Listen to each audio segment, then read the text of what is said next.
이사야서 43장 1절 한 절 같이 보겠습니다.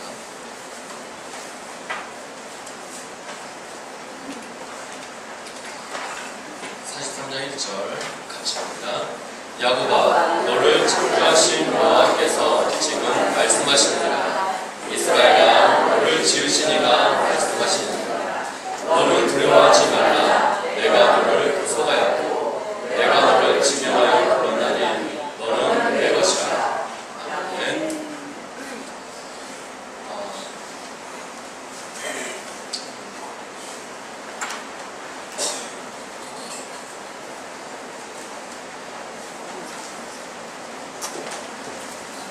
이렇게 한 주간 동안 흩어졌다가 다시 이렇게 얼굴을 무사히 보일 수 있게 돼서 참 감사하고 참 좋습니다.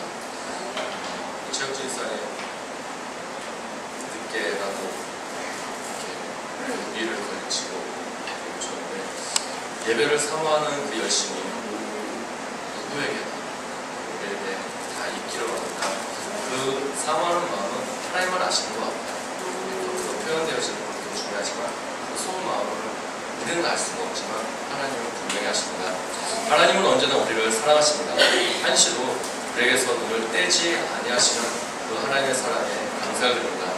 술만 먹으면 어김없이 엄마를 때리고 누나들을 못 살게 굴고 또 엄마가 피땀 흘려서 일궈 놓았던 그 땅들을 다 팔아서 여자들 때문에 팔아치운 아버지가 있었어요.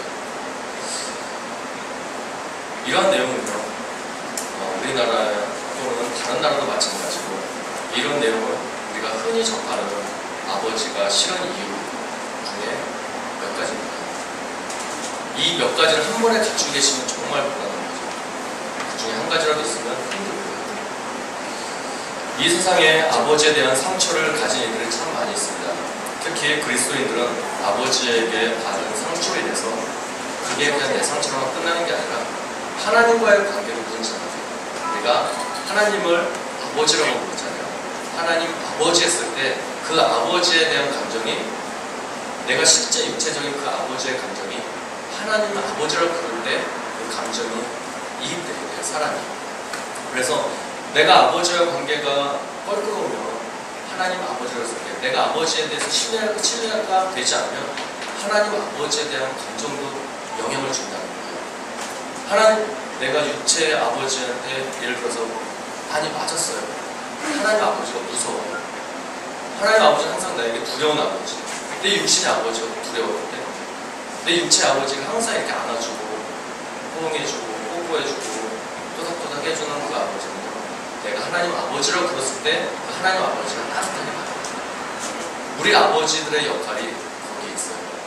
내 자녀들에게, 나와 함께하는 이들에게 내가 신앙의 유산을 남겨줄 때 그 부분들이 영향을 미치게 된다는 거예요.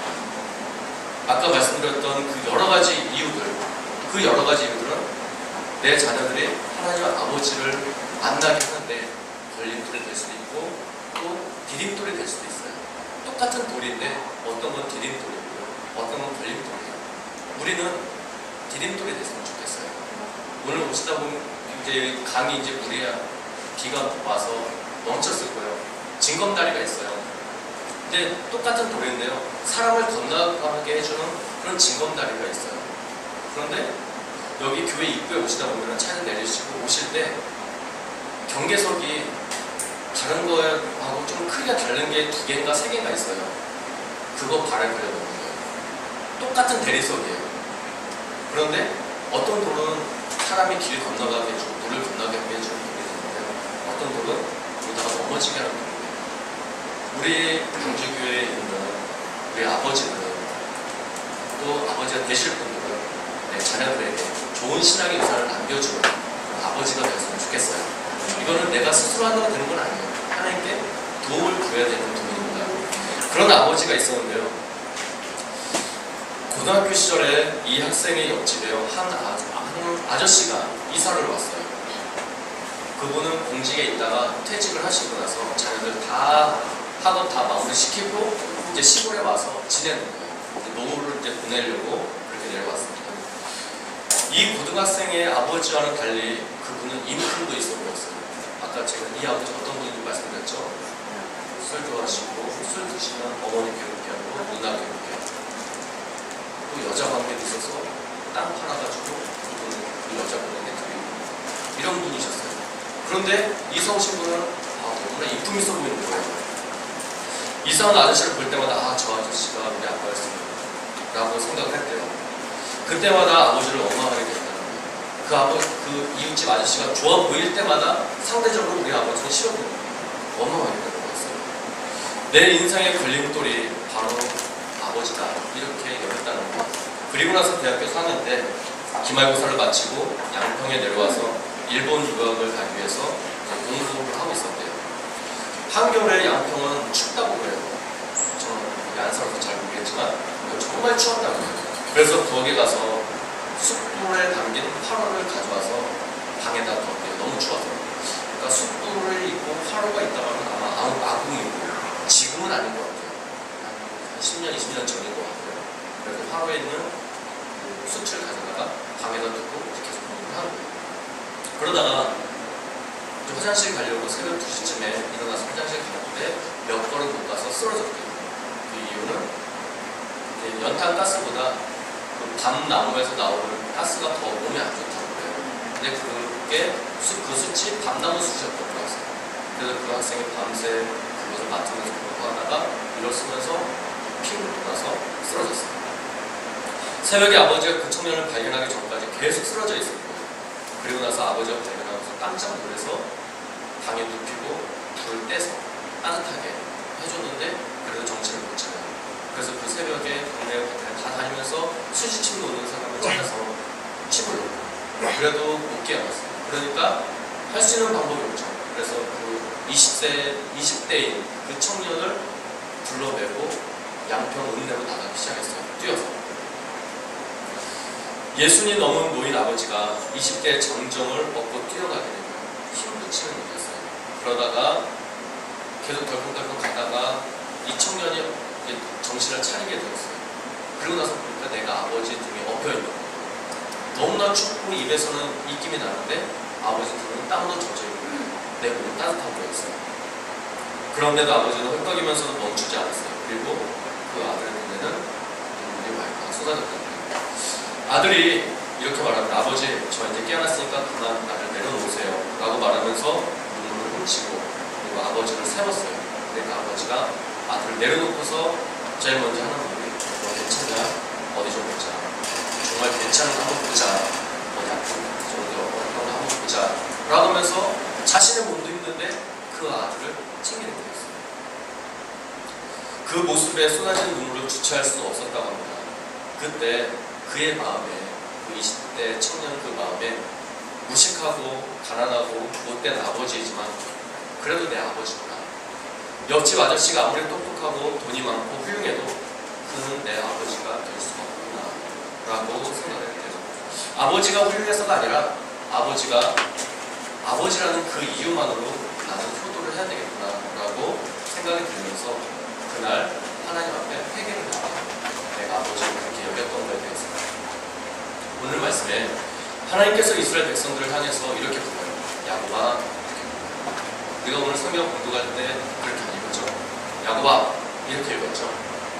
하나님께서 이스라엘 백성들을 부르실 때, 그 자녀들을 부르실 때 오늘 말씀의 내용을 본다면 야곱아! 이렇게 그냥 화내듯이 뭐 잘못한 사람 뭐 잡듯이 그렇게 부르는 내용이 아니에요. 오늘 말씀은 따뜻하게 부르는 내용이에요. 야곱아, 이렇게 부르시는 거예요. 그리고 또 그 다음에 보면 또 부르시죠. 이스라엘아, 이렇게 불러요. 야곱아, 이스라엘아, 이게 아니라 야곱아, 이스라엘아, 이렇게 부르시는 거예요. 최혁진 인사님 늦게 오셨기 때문에 제가 진사님 호명하는 거예요. 최혁진 인사님 누가 최혁진 인사님한테 지금 요즘에 죄송합니다. 정말 죄송해요. 먼저 죄송한 걸 말씀드리고 요즘에 근래에 누가 집사님에게 옥진아 이런 분 있어요? 없죠? 누가 집사님한테 옥진아 그런 분 있어요? 옛날 사람들은 근래에 그런 말 들어보셨어요? 근래에 그 말 들어보셨어요? 그렇죠? 누가 집사님한테 옥진한테 지금 연세가 제일 높으신데 여기서 그렇죠? 그때 그 느낌 아버지가 나를 그때 불러줄 때 옥진아 밥 먹어 너무 좋네 쌈해줘 그 느낌이 아직 있으세요? 그 아버지의 느낌이 그 아버지라는 느낌이 딸을 부르는 그 아버지의 느낌이 오늘 말씀하는 거예요. 야곱아 이스라엘아 이렇게 부르시는 거예요. 그러면서 이렇게 말씀하세요. 야곱아 너를 창조하신 여호와께서 지금 말씀하신다. 이스라엘아 너를 지으신 이가 지금 말씀하신다. 똑같은 말이에요. 이스라엘이나 야곱이나 똑같은 말이에요. 처음엔 야곱이었지만 그가 천사와 싸워서 이기면서 이름이 이스라엘로 바뀌었죠. 그래서 민족의 이름이 다 바뀌었어요. 이스라엘로. 야곱을 부를 때는 개인이지만 이스라엘을 부를 때는 대중이에요. 이스라엘이든지 야곱이든지 하나님께서 똑같이 그렇게 부르시는 거예요. 옥진아 이렇게. 얼마나 좋아요. 한마디로 말하면 사랑하는 아들아, 이쁜 딸아 이렇게 부르시는 거예요. 제가 저희 학생 애들한테는요 다 아들이라고 불러요. 성인이를 부를 때도 아들 이렇게 부르고 준섭이를 부를 때도 아들 이렇게 불러요. 예언이 부를 때는 이쁜 딸 이렇게 불러요. 그리고 은혜는 이제 커가지고 좀 그렇긴 하지만 이제는 아름다운 딸이라고 불러야 될지 이제 고민이 되긴 하지만 소미를 부를 때도 근데 소미는 제가 소마 이래요. 소마라고 불러요. 소마 이렇게 불러요. 이제 이쁜 딸이라고 이제 생각하죠. 이렇게 자녀를 향해서 부르는 그 음성이 야곱아 이스라엘아 이런 말씀이었어요. 그러면서 그렇게 부르시면서 하시는 말씀이 하기 전에 우리 한번 해볼까요? 옆에 분 한 분 불러봐주세요. 이름을 아신다면은 누구야? 따뜻한 사랑의 감정을 불러서 넣어서 부르시는 겁니다. 연령 딱 장치 딱 접어두시고 먼저 얼굴을 바라봐주세요. 네, 짝을 먼저 져야 되니까 시작! 어른이 있어요? 짝 없으세요? 저랑 시작! 아니요, 제 이름 모르시는군요. 아세요? 자, 같이 해봅시다. 시작! 네, 감사합니다. 저 이 말을 언제 들어봤는지 기억이 안 나요, 저도. 부모님하고 떨어진 지는 얼마 되지도 않았는데 같이 있으면서도 이렇게 불러주시지 않아요. 그러니까 누가 현서가 이렇게 불러주는 게 그리워요. 누군가가 내 이름을 불러주는 거. 또 결혼하시면 어이, 거시기 뭐 이상하게 부르잖아요. 누구 엄마, 누구 아빠. 내 이름은 어디 갔는지 모르겠어요. 이름을 불러주면 얼마나 좋은지 모르겠어요. 한번 해보세요. 근데 이제 여기서 끝내고 또 밖에 나가서 계속 옥진아 이러면 큰일 나니까 그러시면 안 될 것 같고 그렇게 부르시는 내용 중에 그 뒤에 이렇게 나와요. 내가 너를 구속했고 내가 너를 지명했고 내가 너를 불렀다. 그래서 너는 내 거야. 이런 이 말씀을 해주시는 거예요. 이유가 필요 없어요. 조건이 필요 없고 하나님께서 일방적으로 우리를 불러주셨다는 거예요. 넌 내 거야. 요즘 사랑하는 애들이 젊은이들은 그 사랑하기를 이렇게 하는 거예요. 예전에 부산분들, 경상도분들 있죠? 남자가 뭐라고요? 네? 프로포즈 할 때 나와 결혼해줘를 경상도 분들이 남자분들이 여성분들에게 보통 뭐라고 하죠? 송희 선생님 뭐라고 해요? 야를 놔도? 네. 지금 경상도 이게 억양이 나와야 되나? 혹시 경상도 분 계세요? 없어요? 여기 다 경기도예요? 조원사님 방금 송희 선생님 말한 대로 그 억양을 넣어서 한번 해주세요. 좋으면 하자 그러지 뭐라고 했어. 좋으면 하자. 그 여성분이 표현하실 때 근데 남성분들은 아까 송희 선생님이래요. 내 아를 놔도 이런데요. 내 아를 놔도 어디다 놔둬요? 잘 모르겠지만 내 아를 놔도 이런데요. 요즘에 젊은이들이요. 넌 내 거. 찡꽁 해가지고 이렇게 딱 찍고 이런데요 젊은이들. 참 과격하죠. 넌 내 거. 소유 이런 느낌이 들어가 있는 거예요. 하나님께서 우리를 부르실 때 넌 내 거야. 너를 지면서 내가 불렀으니까 넌 내 거야 라고 일방적으로 우리에게 점찍어 놓으신 거예요. 그게 이제 뒤에 넘어가면은 신약으로 넘어가면 성령님께서 우리를 인치셔라. 넌 내 거야. 너는 죽을 때까지 내 거고 죽어서도 내 거야. 천국에 갈 때까지 넌 내 거야. 가서도 내 거야 라고 하나님께 인쳐주시는 거였어요. 이 선택은 우리가 변경할 수 있는 부분이 아닙니다. 이 선택은 하나님께서 일방적으로 택하신 것이고, 다른 말로 하면은 우리를 사랑하셔서 창세 전부터 우리를 구원하시기로 작정하셨다는 말하고 똑같아요. 아까 그 쉬운 말을 어렵게 풀면 이렇게 되는 거고요. 더 간단하게 하면 하나님의 은혜예요. 제일 간단한 건 하나님의 은혜예요. 하나님의 은혜는요, 어디에다 써도 다 맞는 거예요. 그만큼 은혜라는 표현은 광범위하고 이 세상을 다 덮고도 남을 수 있는 단어가 하나님의 은혜라는 단어예요. 은혜가 풍성할 때, 은혜가 넉넉할 때는 은혜가 좋은지 꼭 필요한지에 대해서 별로 우리에게 와닿지가 않아요. 그런데 그 은혜가 우리에게서 사라지거나 그 은혜가 우리한테서 줄어들거나 그러면 우리에게서 바로 표가 나죠. 엄마가 식사 때마다 밥을 해주셨는데 그 식사 때마다 끼니 때마다 주시는 그 밥이 감사한지 몰랐어요. 그런데 어머니가 일주일만 밥을 안 해주면, 일주일까지 너무 길죠. 한 이틀만 밥 안 해주면 엄마가 그거예요. 엄마가 해주는 그 밥이 그리워서라고 하면 안 되죠. 좀 미안하니까. 엄마가 그리운 거죠. 엄마가 있으면 밥도 해주고 뭐도 다 해주는 거예요. 그 엄마가 그리워지게 돼 있어요. 엄마가 매번 해줄 때는 그걸 감사한지 몰랐는데 엄마가 해주신 것이 이제 끊어지게 되면은 그때는 그리워지게 돼요. 어머니의 손맛에 익숙해진 내 입이 어머니의 손맛을 그리워하고요. 항상 해주실 때는 몰랐지만 없으면 그때서야 엄마가 참 소중하다 이렇게 느끼게 됩니다. 이런 일들이 어머니의 손맛뿐이겠습니까? 우리 주위에 무수하게 많이 있습니다. 하나님께서 우리에게 베푸시는 은혜 역시 마찬가지입니다. 우리가 하나님의 은혜로 살아갈 때는 그걸 몰랐어요. 그러나 매우 평범하고 당연했던 것들이 내게서 은혜가 사라져갈 때 그것이 하나님의 은혜였다는 것을 우리가 그때는 절감하게 돼요. 그때서야 하나님의 은혜가 얼마나 컸는지 우리가 그때서야 느끼게 된다. 우리가 건강이 있을 때는요, 이 건강이 좋은지도 모르고 그냥 당연한 걸로 알아요. 그런데 조금 불편하면 그게 그렇게 소중한 거였어요. 내가 코로 호흡을 자연스럽게 할 수 있다는 것이 얼마나 감사한지, 이 음식을 씹어서 넘길 수 있는 치아가 있다는 게 얼마나 감사한지, 목이 자유롭게 움직인다는 게 얼마나 감사한지 이렇게 돌아갈 수 있다는 게, 걸을 수 있고 눈으로 볼 수 있고 혈액이 내 속에서 무리 없이 그냥 돌아가는 것만 해도 혈액이 어디 가서 굽히지 않고 또 혈압이 높지도 않고 낮지도 않고 항상 그렇게 정상 범위를 유지해주는 것만 해도 얼마나 감사한지 모릅니다. 이 수많은 것들 중에 하나만 잘못되어도 우리는 불편을 겪게 되고 불편을 넘어서 병원 신세를 져야 되는지 몰라요.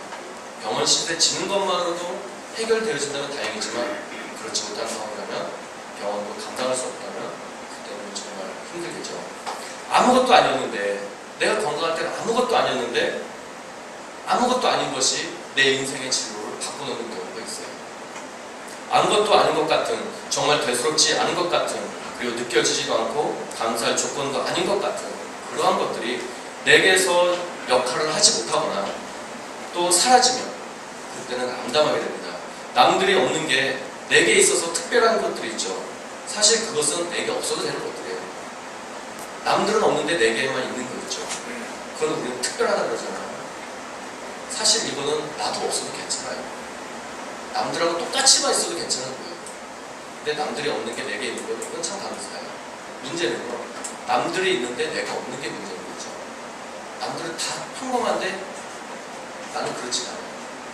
남들은 목을 이렇게 자유롭게 돌릴 수 있는데 나는 이 목을 못 돌려요. 그게 문제죠. 남들보다 목을 좀 더 잘 돌리는 게 뭐가 되겠어요? 남들보다 못 돌리는 이 목이 문제가 되는 거죠.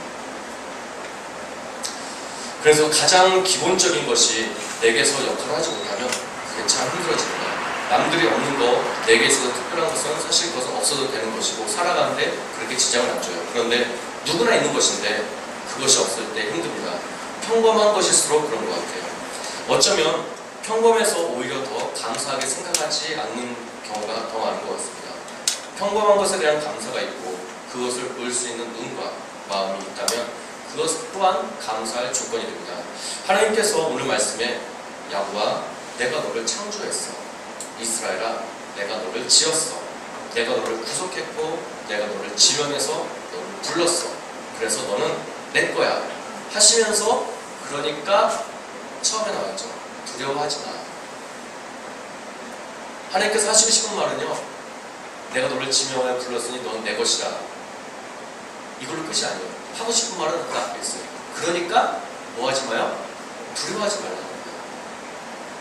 너가 두려워하지 말아야 될 근거가 내가 너의 아버지가 되어준다는 거고 너는 내 아들이 되어지기 때문에 부자 간의 관계니까 두려워하지 말라는 이 말씀을 하고 싶은 거예요. 그래서 그 뒤에는 조건을 다시는 거죠. 이러니까 걱정 안 해도 되고 저러니까 두려워 안 해도 돼. 이 말을 하시고 싶은 거였습니다. 저는 하나님께서 나를 부르신 것이, 저는이 아니고요, 취소하고 다시요. 하나님께서 나를 부르신 것이 특별한 것 같지 않나요? 그것이 감사할 조건이라고 생각해보지 않았어요. 하나님께서 나를 만드신 것이 감사한 일이라고 생각해보지 않았고 그것이 대수롭게 보이지도 않았을 때가 있어요. 그런데 하나님께서 나를 만드시고 나를 부르신 것이 감사로 느껴지고 경험이 되어지고 고백이 되어질 때가 분명히 있어요. 지금은 평범한데요, 어느 때가 되면은 하나님께 나를 부르신 게 정말 감사합니다, 나를 지명해 주신 게 정말 감사합니다 라고 느껴질 때가 있어요. 저는 그날이 속히 오기를 원해요. 우리의 신앙생활에서 다른 뜻은 다 없어도 하나님께서 나를 부르셨고 나를 택하셨고 나를 지명하셨다는 것, 나를 만드셨다는 것, 나를 창조하셨다는 것, 이것이 우리에게 감사의 조건이 되어지고 깊이 감격이 되어지길 원합니다. 평범한 것에 감사하는 것이 정말 참 감사할 수 있어요. 할 말이 없어서 하나님 감사합니다 라고 하는 게 아니고, 이 제목을 보면 알잖아요. 또 말로 표현하는 거 보면 알아요. 하나님 감사합니다 라고 했을 때 이게 진짜 감사해서 하는 건지, 그 감사합니다라는 그 말에 모든 것을 포함하고 있는 건지 보면 알고 들으면 알죠. 기본적인 것이 내게 허락되었기 때문에 하나님께서 나를 만드셨고 또 창조하셨기 때문에 하나님께서 지명하셨고 구속하셨고 부르셨습니다. 그래서 우리가 두려워하지 않게 됩니다. 가장 기본적인 것이 해결되어져야 그 다음 것들이 나타나게 되어 있어요. 기본은 참 중요합니다. 피아노도요, 악보를 보는 게 그 기본이에요. 치는 게 기본이 아니고요, 악보를 보는 게 기본이에요. 그래서 악보를 볼 줄 알아야 치죠. 근데 악보를 안 보고도 칠 수 있어요. 여러분도 칠 수 있어요. 악보를 못 봐도 칠 수 있어요. 그냥 생각을 안으로 들리는 소리가 나거든요, 피아노는. 그거는 연주가 아니죠. 히트죠. 치는 거죠. 땡땡 치는 거. 주먹으로 치는 거. 그건 진짜 말 그대로 피아노를 치는 거예요. 근데 연주가 되어지려면 악보를 볼 수 있어야 되는 거죠. 그래서 악보를 못 보고도 치는 사람들 많이 있어요. 저도 악보 못 보고 안 보고 칠 때도 있어요. 매우 국한되죠. 나머지는 악보를 봐야 돼요. 이게 잘 안 돼요. 그래서 근데 악보를 봐도 저는 못 치는 것도 있어요. 제 수준을 넘어서는 건 악보를 봐도 못 쳐요. 그래서 악보 보는 그 훈련이 되어져야 그 다음 영역이 넓어질 수 있는 거예요. 만약에 내가 악보를 못 보면 내가 외운 거밖에 못 치죠. 내 느낌밖에 못 살려요. 그런데 내가 악보를 볼 수 있으면 다른 사람의 곡도 내 곡이 돼요. 슈베르트 곡이 내 곡이 될 수 있고요, 모차르트가 내게 될 수가 있어요. 그 사람의 곡을 보고 칠 수 있거든요. 근데 악보를 못 보면 못하는 거예요. 영역이 요만큼밖에 안 되는 거예요. 그런데 볼 수 있으면 넓어지는 거예요. 그게 기본이 되어지기 때문에 되어지는 거예요. 기본이 안 되어지면 그 기본 이상을 절대로 넘어갈 수가 없는 거죠. 이번에 여기 공사하면서 마무리되면서 그랬어요. 같이 있던 분들에게 참 깔끔하게 잘 됐다. 저거 우리가 해도 하겠다. 그런데 이 모습을 안 나올 것 같은 거예요. 전문가와 비전문가의 차이는 일은 해요. 땅도 파고 뭐 톱질도 할 수 있어요. 그런데 모양이 안 나요. 모양이.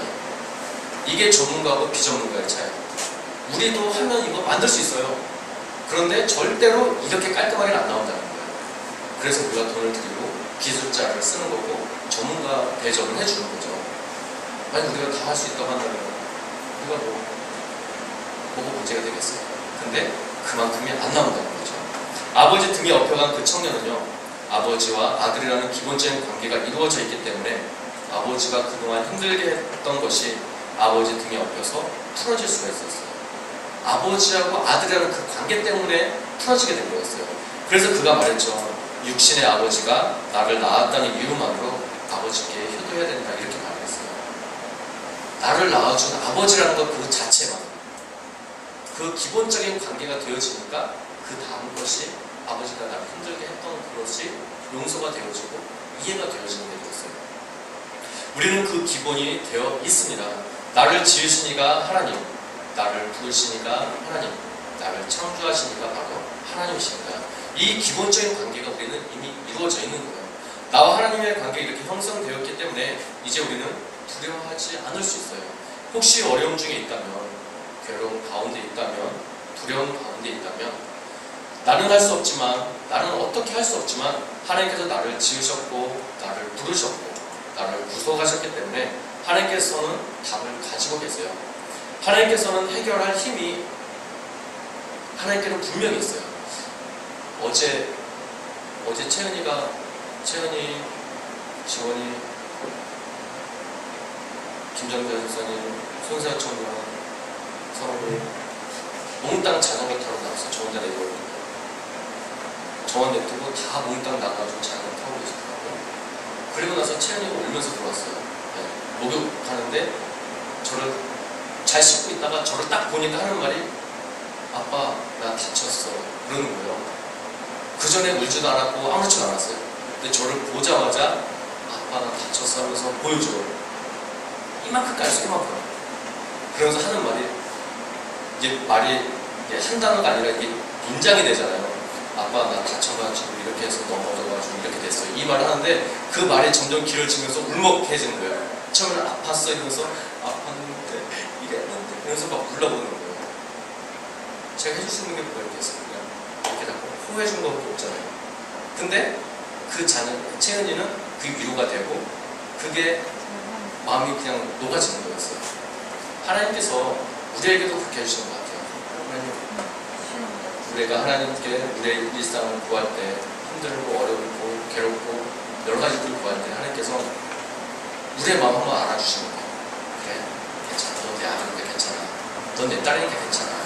걱정하지 마. 내가 너를 지명했고 너를 불렀고 너는 내 것이야. 그러니까 걱정하지 마. 두려워하지 마.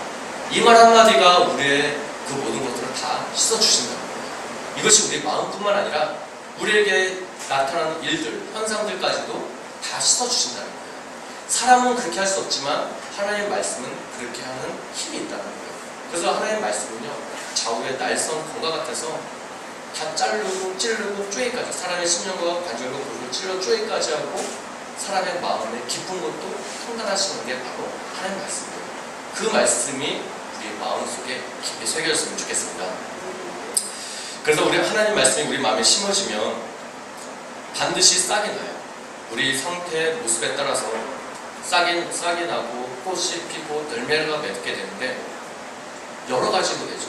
어떤 건 그만한 게 있고 어떤 건 그만한 게 있고 어떤 때는 싹이 나다 죽는 것도 있고 꽃이 피다 떨어지는 것도 있어요.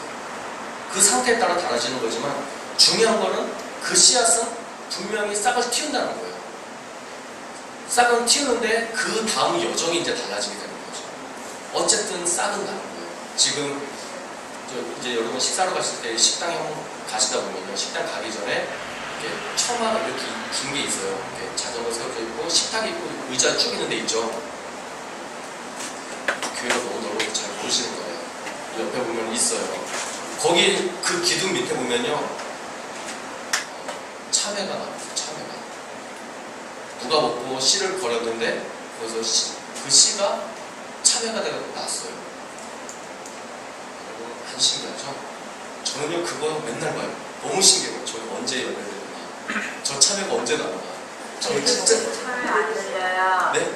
참외 열리냐? 네, 꽃은 폈어요. 오늘 보니까 꽃이 뽀랑 떨어졌어요. 많은 것 같은데 꽃이 피기 전에 제가 그걸 찍어서 올렸어요. 그랬더니 이거는 열매를 맺는다 안 맺는다 아주 그냥 분분의 의견이에요. 이따 다시 저게 참외가 열릴까요 안 열릴까요? 말씀하세요. 안 열린다는 1순위예요. 100% 선물이에요. 오늘도 안 열린 나의 한 표. 이렇게 써놓으셨어요. 그쪽 좀 몰라요. 홍서울 권사님 거기다 성경까지 딱 대입해서 돌짝밭이니까 안 열리잖아. 옥토밭이 열리죠. 성경적이죠. 없을지는 몰라. 그걸 이제 그거는 차치하고 중요한 거는 씨앗은 분명히 싹이 난다는 거예요. 열매가 맺고 안 맺고 그 다음 일이죠. 땅이 상태가 어떠냐, 거름을 주느냐, 뭐 수정이 잘 되느냐, 그건 이제 뒷일이고 중요한 거는 씨앗이 심겨지면 반드시 뭐가 나요? 싹이 난다는 거예요. 저는 이게 너무 좋아요. 싹이 난다는 것 자체가. 우리가 말씀을 들었잖아요. 말씀은 씨앗이에요. 말씀이 우리 안에 심어지면 뭐가 나요? 싹이 나요. 저는요, 이 싹이 어떤 거는 뭐 일주일 만에 나는 것도 있고요. 어떤 거는 3년이 지나서 싹이 나는 것도 있어요. 조급하게 생각하지 마세요. 저도 조급하게 안 갈게요. 그 싹이 언제 일어나게 될지는 아무도 몰라요. 누구만 아세요? 하나님만 아세요. 말씀하신 그 하나님만 아시는 거예요. 어떤 사람은 일주일 만에 싹이 나는 분이 있고요. 어떤 분은 10년이 지나야 싹이 나는 분이 있어요. 그렇다고 해서 저 사람 왜 아직도 싹이 안 나? 1년을 기다려도 5년을 기다려도 싹이 안 나네? 믿음의 성장이 없네? 그렇게 하지 마세요. 그분이 나중에 죽순처럼 쭉 올라오면 그 입 부끄러워서 어떻게 하시는 거예요? 안 되잖아요. 그렇죠? 계속 함께 같이 가는 거예요. 괜찮아. 좀만 기다려. 좀 있으면 될 거야. 좀 있으면 될 거야. 격려를 해주셔야지. 왜 아직도 안 해? 이러면은 그 사람 넘어지고요. 나중에 그 사람 성장했을 때 내 입 부끄러워서 그 사람 볼 수가 없어요. 우리가 필요한 거는 격려해 주는 거예요. 중요한 거는 말씀이 심어졌다면 반드시 싹은 난다는 겁니다. 말씀을 들은 우리들은 이제 그 말씀대로 살아가려고 다짐을 하고 노력하면 돼요. 말씀 듣고서 그래. 그럼 끝나버리면 안 돼요. 그렇지만 들었으면 땅을 갈아야 되고요. 그리고 잡초도 뽑아야 되고요. 제가 홍성을 것을 적어놓으신 거고 저다 거둬줘야 되겠다. 그 돌짝밭을 갈아가지고 옥토밭을 만들어줘야 되겠다. 그러면은 그게 그 지붕을 타고 참외가 탁 올라가요. 땅바닥이 열려요. 자, 아무도 모르시죠? 자, 제가 그냥 말씀드릴게요. 그게 탁 올라가지고 호박같이 그 지붕에 참외가 주렁주렁 열리는 게 저는 됐으면 좋겠어요. 그래가지고 저는 그 참외가 열리는 날 잔치를 하려고요. 진짜요. 그 참외가 한 개가 열리든 두 개가 열리든 상관없어요. 한 이만하게 열리겠죠. 이만하게 열려서 떨어지기 전에 제가 그 사진을 찍어가지고 오늘은 잔치하면 다음에 얼른 오세요. 박스를 사가지고 잔치를 하게요. 열린 게 중요한 거지 뭐 그걸 먹는 게 중요한 거겠어요? 그렇게 했다는 게, 열었다는 게 너무나 좋은 것 같으니까. 오늘 우리는요, 하나님과의 기본적인 관계가 충분히 되어 있다는 거 우리는 확인했어요. 두려워하지 마시길 바랍니다. 의심하지 마시길 바랍니다.